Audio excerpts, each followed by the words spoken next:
dia, qual livro você indicaria para leigos que pretendem iniciar a leitura de Lacan? Essa é uma pergunta sempre recorrente e, enfim, ela é difícil porque a gente pode entrar por várias vias naquilo que a gente quer estudar. E uma pergunta-chave é o que você quer saber dentro desse continente que você vai adentrar, né? Mas tirando essa pequena introdução, eu diria que o mito individual do neurótico é um texto que ele é interessante porque ele vai, né, dialogar, como a gente já sabe, sobretudo por esse significante mito, ele está dialogando com Lévi-Strauss e com toda a ideia de estrutura, que é central para a obra do Lacan e é também um conceito-chave na segunda metade do século XX do pensamento francês. A gente até diz, né, o estruturalismo, o pós-estruturalismo. Então, até o lugar do Lacan dentro disso é alvo de debate e pode ser melhor pesquisado. Mas esse texto é uma releitura do Lacan, vamos dizer assim, de um outro texto central do Freud, que é o romance familiar do neurótico.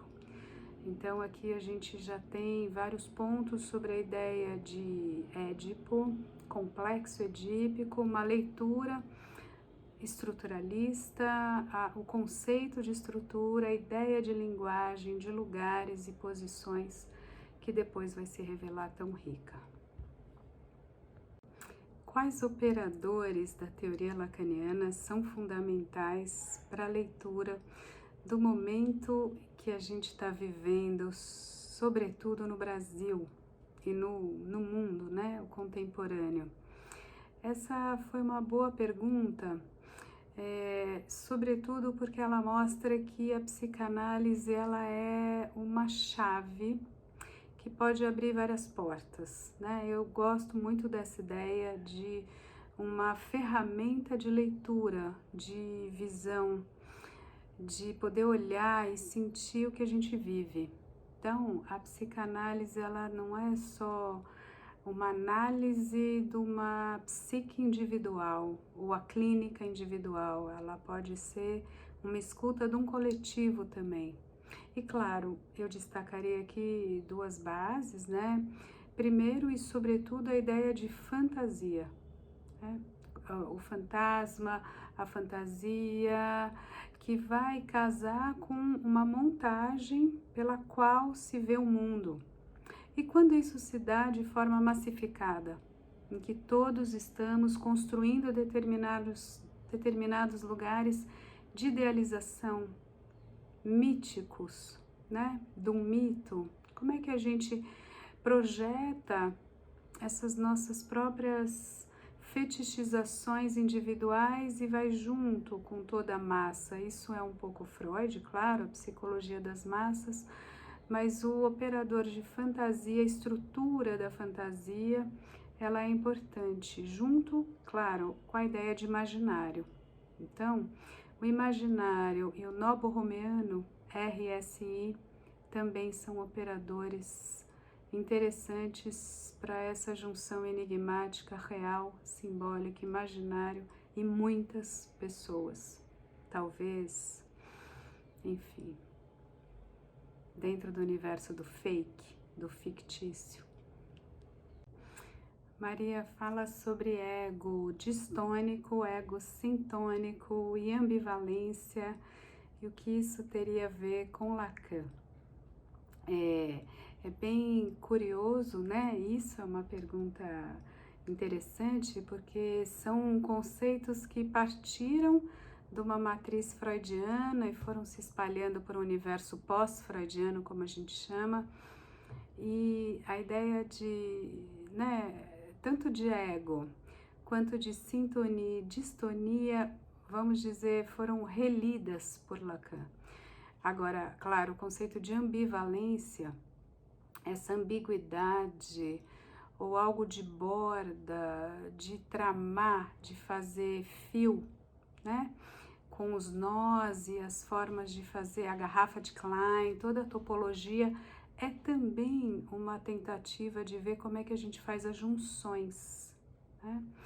Agora, bom, a gente lembra, né, o eu, né, ou palavra em latim ego, o eu, ele está colocado em uma relação com o objeto, com o outro, que pode ser ou de complementariedade imaginária, ou de sintonia, ou de algum tipo de, vamos dizer, alienação, para usar um termo lacaniano, né? Você se aliena, alios, o outro, então você está nessa conexão que para você te parece harmônica, sintônica, ou de separação, ou de distonia, distensão, eventualmente confronto, conflito, né? E o que a gente vem discutindo é que uma mesma relação, ela não é totalmente nem sintônica nem distônica. E quanto mais próxima, o íntimo, o campo do laço social, mais a gente transita entre as inúmeras faces da ambivalência. Tem uma pergunta aqui que é bem interessante, falando sobre a mãe e pedindo mais ideias sobre a mãe narcisista, né? E esse conceito de narcisismo e patologias do narcisismo ou desordem narcisista tem tomado vulto, sobretudo no que a gente chama de sintomas contemporâneos, né? Do 20 para o 21. Então é um operador importante isso. Agora sim, o Lacan tem aquela metáfora que eu queria trazer aqui, que é aquela boca aberta de um crocodilo gigante, um jacaré, e isso seria uma representação assaz voraz, inclusive do materno, que a gente pode fazer uma crítica, e várias pessoas fizeram inclusive uma crítica, acho que tem que entrar no debate, como aquilo que vai te comer, né? E tá pronto para te esmigalhar. E o que seria a função paterna? É o que barra essa possível voracidade do materno. É aquilo que vai deixar essa bocarra aberta, sem os dentes para te esmagar. Eu queria aqui fazer um comentário, eu não queria escapar de um comentário bem interessante que apareceu aqui, falando o seguinte: Lacan é de boa, o problema é o fã-clube. Eu achei original essa formulação, né? Então eu vou fazer um comentário no meu jeito, enfim, agora vou eu aqui para a minha própria associação livre.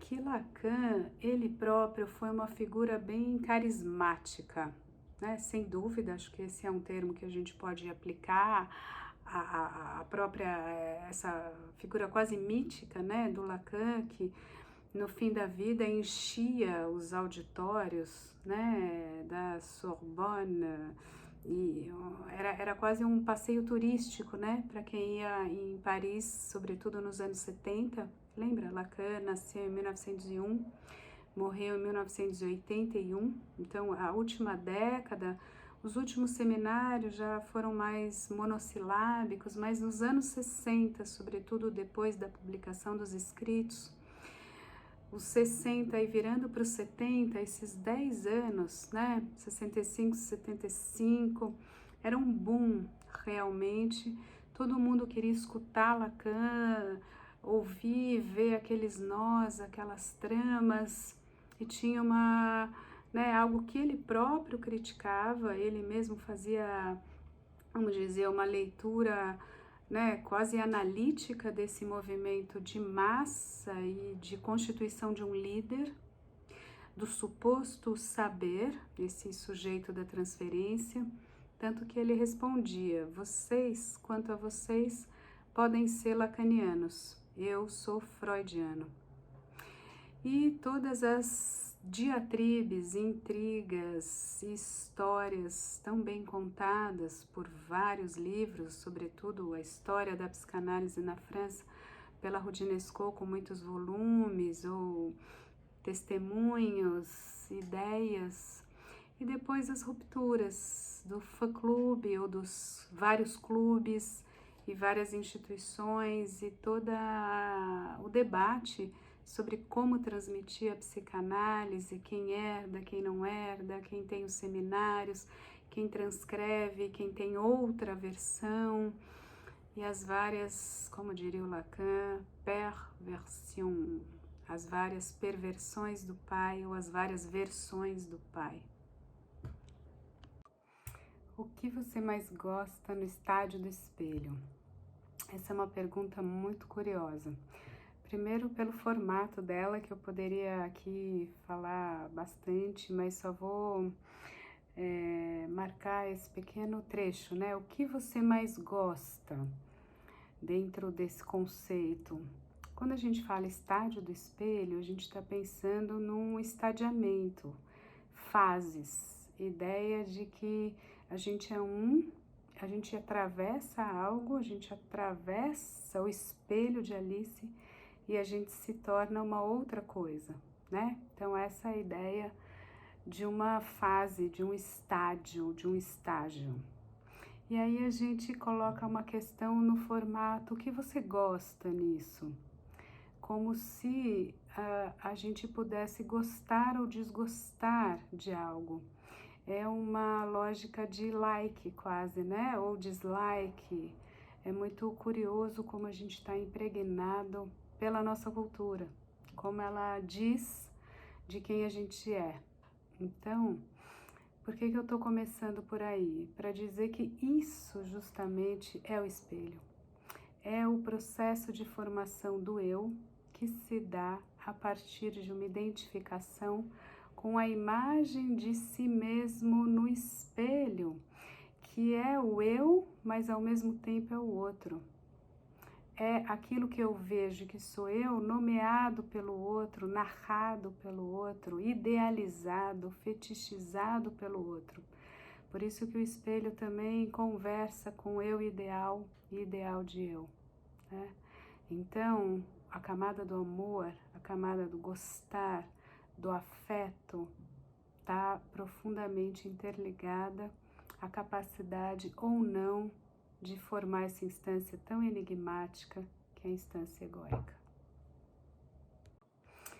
Hoje a gente vai pensar um capítulo assim que junta a psicanálise com política, se eu poderia dizer assim, ou política institucional no interior do próprio movimento psicanalítico, né? A questão é assim. Lacan foi expulso da sociedade de psicanálise? Como está a questão hoje em dia? Por que eu acho relevante, estou colocando aqui na nossa série? Porque isso revela a humanidade dos elos sociais, o laço que o Lacan foi teorizando. Ele teorizou esse evento e vários outros, né? Então isso é matéria pra gente. É curioso esse lugar da psicanálise onde a gente vive e reflete ao mesmo tempo. A gente faz e teoriza, é praxis e teorem, né? Como diriam os gregos. Então, isso é tema de texto, de artigo, de congresso, isso é publicado, debatido, e a gente poderia, né? A Roudinesco fez livros e livros, por exemplo, para falar desse evento e seus inúmeros desdobramentos. Agora, eu quero pegar, além disso, um outro ponto aqui para marcar, que é o seguinte: o que aconteceu nesse momento, né? Sobretudo nessa virada anos 50 para os anos 60, França. Tinha um analista de data da sociedade, da IPA, a Associação Internacional de Psicanálise, que era o Lacan, e que ele começou a mudar o enquadre, né? O setting analítico, talvez o sacrossanto setting de análise, como chega, como cumprimenta ou não, como é o divã, como deita ou não, qual é o tempo. E aí o Lacan começou a se perguntar sobre a técnica, né? Já desde os primeiros seminários, na verdade, a gente sabe que tem seminário -1, 0, mas desde o seminário 1, os escritos técnicos de Freud. O Lacan já interrogava a transferência, já interrogava o tempo e foi cada vez mais teorizando sobre o tempo lógico e o tempo cronológico e mudando uma limitação pelo relógio, que hoje a gente usa, pratica e é o corte, né, da sessão. Então, pensar fora da caixinha ou pensar fora da grande caixa institucional não é sem efeitos. E hoje isso continua também assim. A gente observa cisões e quebras e debates e discussões na história rica da psicanálise que é viva. O que seria o ato psicanalítico para Lacan? Essa é uma pergunta muito importante e eu diria talvez uma pergunta para todos nós, né? O que seria o ato? O que é quando algo é da ordem de colocar um marco na realidade ou no que está acontecendo, no simbólico, no mundo que a gente compartilha, de tal maneira que com aquele momento você separa o tempo ou espaço ou vínculo em duas partes, né? Como a gente discute aqui a propósito de várias outras coisas. O que era antes e o que era depois. Isso é o ato. É quando alguma coisa faz essa marcação e transforma em dois estados. Por exemplo, você diz sim, é uma simples palavra, mas você casa. E você diz sim, aceito, né? Tanto que a gente até trabalha isso em análise de discurso ou linguística. Você performa, é algo que faz, atua, né? O que é no desenrolar da sessão de análise um ato? É alguma coisa que busca fazer essa marcação e que vai fazer uma excansão normalmente no tempo. Não só na via de uma construção e análise, como diria Freud, um comentário, um testemunho, uma interpretação, mas é algo que vai fazer, né, quase um nobo romeano entre a interpretação e o ato. A interpretação, a fala como ato, como alguma coisa que vai convidar esse sujeito a estar em outro lugar, que ele é outro depois daquela marcação. Por isso que às vezes pode acontecer um comentário assim, né? A última sessão, alguma coisa aconteceu que eu não sei o que é, mas algo mudou. É isso o ato. Aqui tem um pedido simples e direto, né?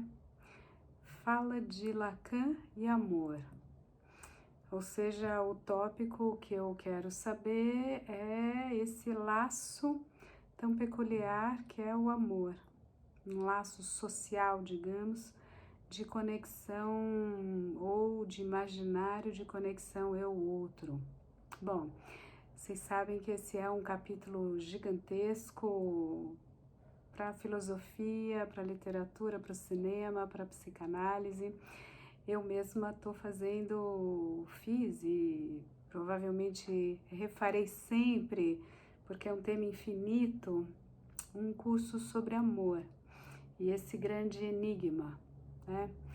Agora, aqui em 1 minuto, eu quero destacar só um aspecto que é o seguinte: o Lacan é um pouco cético quanto a qualquer tipo de construção mais fantasiosa ou mais, né, vamos dizer, de completude imaginária do amor. Ele vai ser um grande crítico de todas essas palavras que eu coloquei, né? A ideia de completude, a ideia de imaginário, a ideia de um laço como aquilo que realmente mantém o enlaçamento.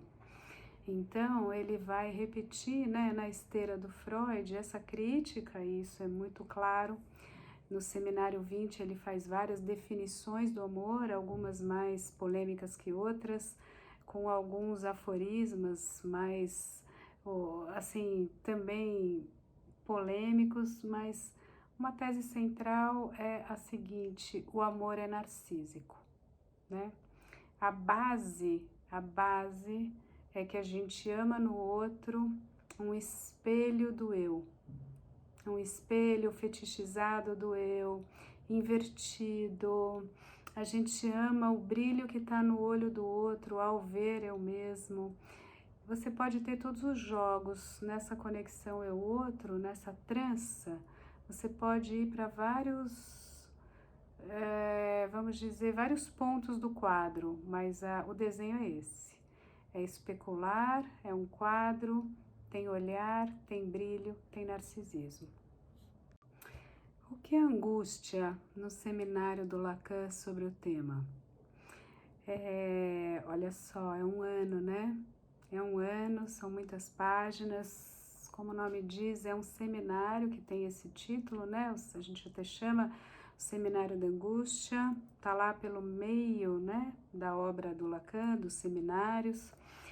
Então, o que a gente pode dizer em um minuto? Eu vou fazer um recorte muito específico e vou trabalhar com a ideia de falta, né, que é uma ideia chave nesse seminário, é isso que o Lacan está elaborando nessa época. Ele vai deslocando do conceito freudiano de castração para o conceito de manque, de falta, e ele vai trabalhar essa dialética sempre, né, desejo e falta. Para você desejar é muito importante que tenha a falta e que o zero, ou o vazio, ou o buraco, enfim, são coisas diversas, mas assim, que todo esse campo, né, da falta, ele não lhe seja muito traumático, ele seja potência, ele seja justamente o lugar onde você vai fazer, onde você vai poder desejar, vai poder vir a operar. Quando ele não está, é angústia, a falta da falta. Essa é a definição clássica, ela é sintética, ela é peculiar, mas é nessa direção. Qual a definição de grande outro? Primeiro ponto a gente tem, quando a gente diz grande, é que a gente está fazendo uma distinção com o pequeno, né? São duas letrinhas na álgebra lacaniana, né? Um Azinho, um pequeno A, que depois vai cada vez mais ficar na conceituação do objeto pequeno a, petit a, e o A maiúsculo, né? Grande. Então, o grande outro. Outro, vocês lembram em francês, autre, que começa com A. Então, o grande outro, ele vai surgir em contraposição a este pequeno, que é, para simplificar aqui, um lugar do imaginário do outro. É um outro que eu acho que eu compreendo, com quem eu me relaciono, que eu faço aquela junção imaginária, né? No esquema L, é aquele tracejado aqui que eu faço vínculo imaginário. Então, ele é semelhante ao eu, ele é o semelhante. E o grande outro é a diferença, é a radical semelhança colocada na diferença pura.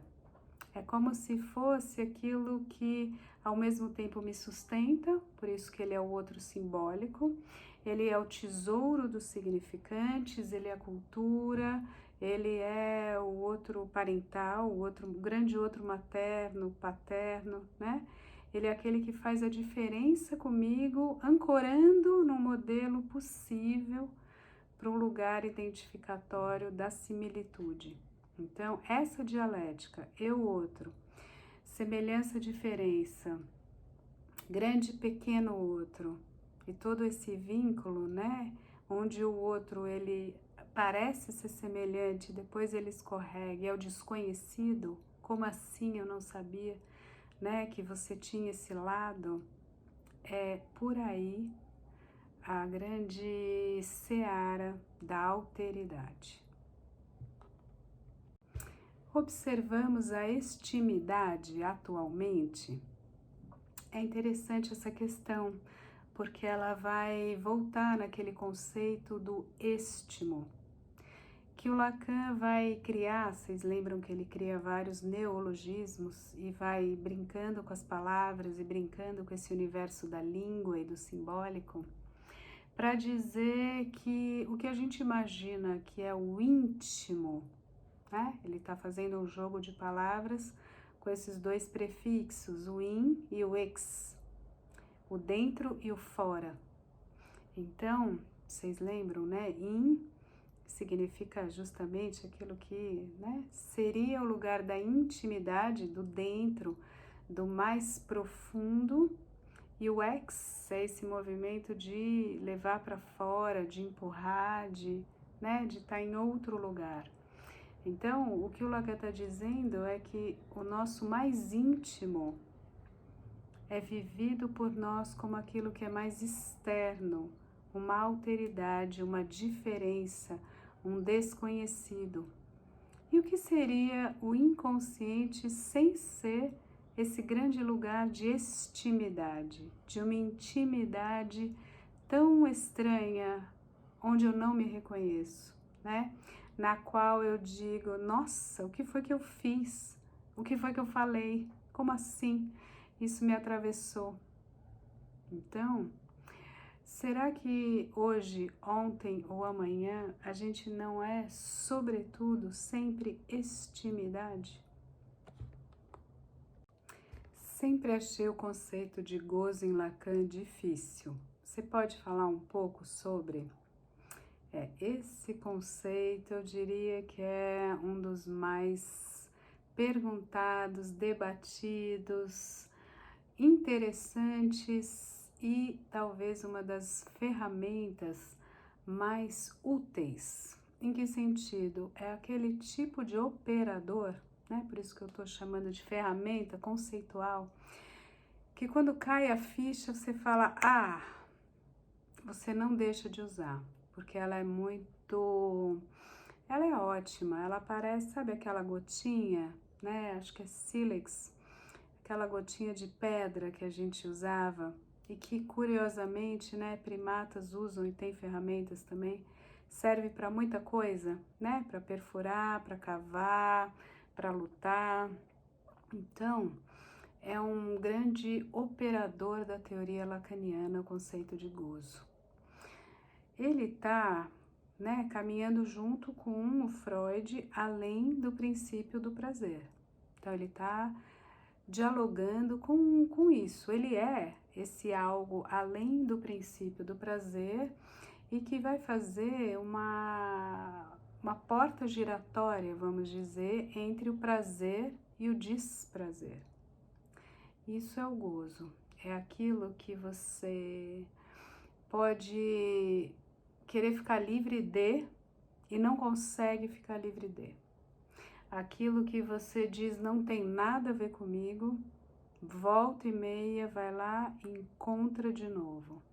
É aquilo que você recusa e retorna nas formações do inconsciente de você mesmo.